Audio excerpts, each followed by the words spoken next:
What's going on, everyone? So today I want to make a video on the Stihl MS 251. It's the Wood Boss model, they call it. So this was a saw that I was able to try out, and we cut some firewood, cut a bunch of spruce.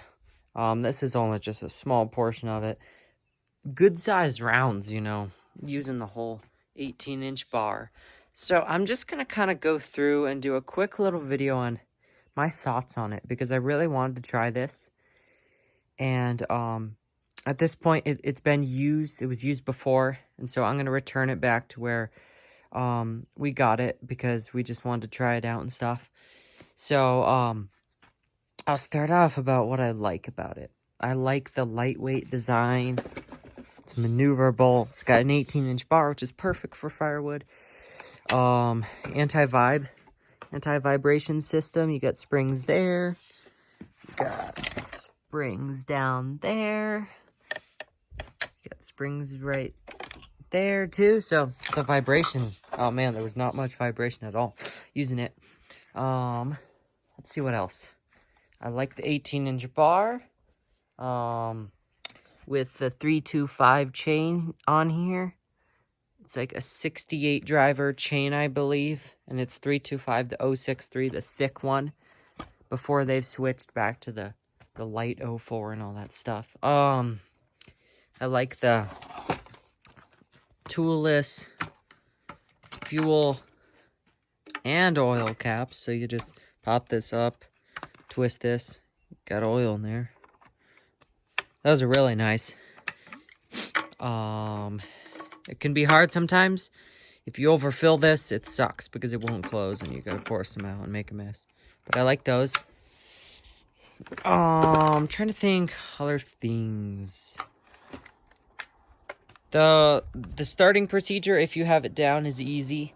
Full choke until it burps, half choke. But we'll talk more on the starting in a second here. What else? I like the one bar nut for the chain and stuff for the sprocket cover. Really easy, you just pull one off. I didn't have issues with it loosening up. I know some people have.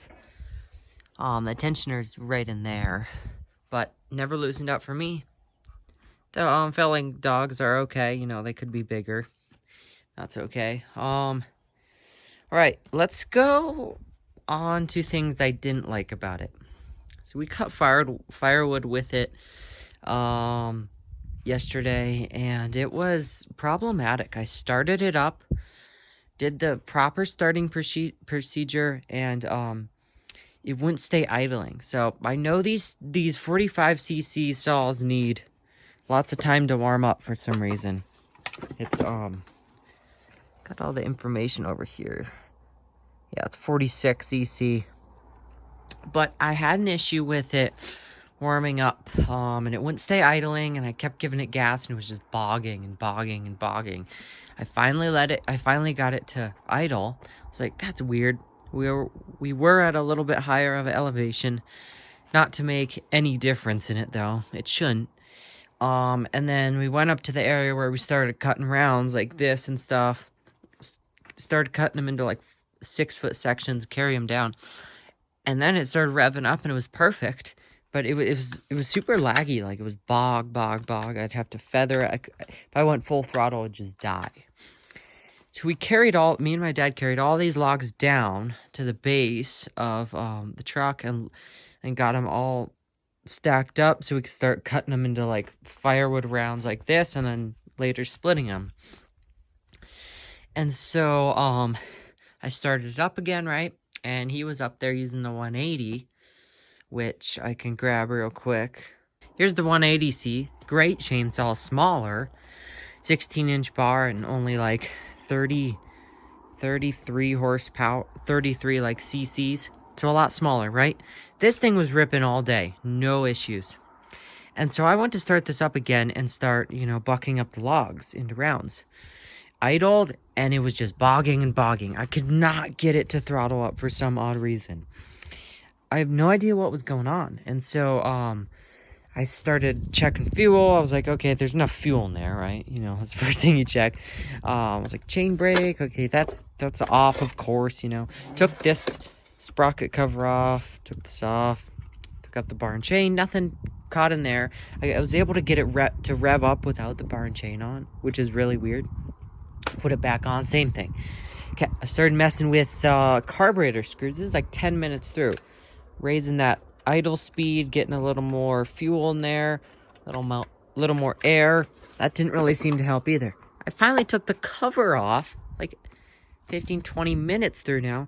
Took the air filter off, was checking stuff, and I got it to rev up with the cover. I kept it idling because I was scared it was gonna die and stuff. Put the cover back on, and it was bogging.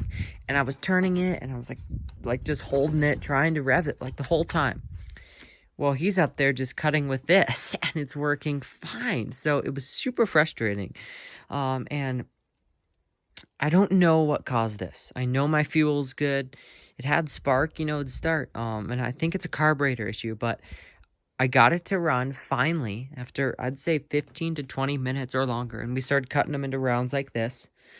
We had both saws running. Once they were running, it was great. It was like a warming up issue. Like, this thing takes forever. Which is just, be honest, it's stupid. It shouldn't take forever. I mean, this, you know, you set it to full choke, a couple pulls, half choke, and then fire it up, and it's ready to rip. You know, always let your saw warm up a minute or so, and it's, you know, it cuts fine. But this took forever. When it was running, it was great. It cut super well, and the 46 cc's versus just 35, whatever. It's like a 15 cc difference between these two, and it's fantastic. So starting, I hated that. One thing I know, I'm gonna go off on this muffler. It's constrictive. Modding it, I think, would be hard. Of course, I can't do that, but I'm just saying for someone else, you know, the hole in there is teeny for exhaust gases. I don't know. I doubt that had anything to do with it. The hole's way back in there. It's pretty constrictive. Let me just say that. Yeah, the starting, like, using this was a pain. Like, starting it was just a pain in the ass.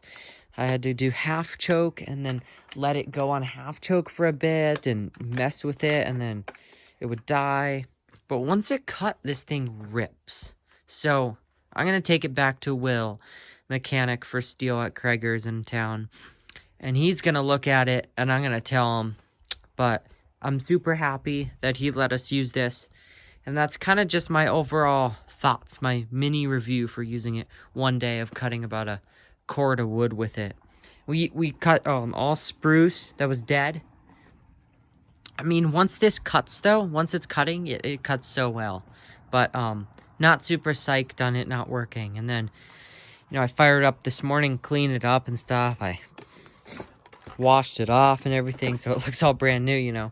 And put some Bodo mix in there from Stihl, and of course, it fires up just fine. So I'm like, what the heck? Like, I know it's not a fuel issue because I've been running the fuel, and I know my fuel's not bad in this bad boy right here for a while now. So, that's my thoughts on these, on the 251 from Stihl, the Wood Boss. And I was also skeptical about, you know, the emissions control systems. Those kill saws nowadays. They make them slower, and this didn't seem to affect it.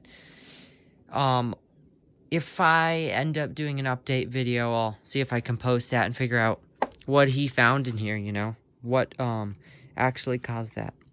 So that's my video. I hope you enjoyed it, and we will catch you in the next one.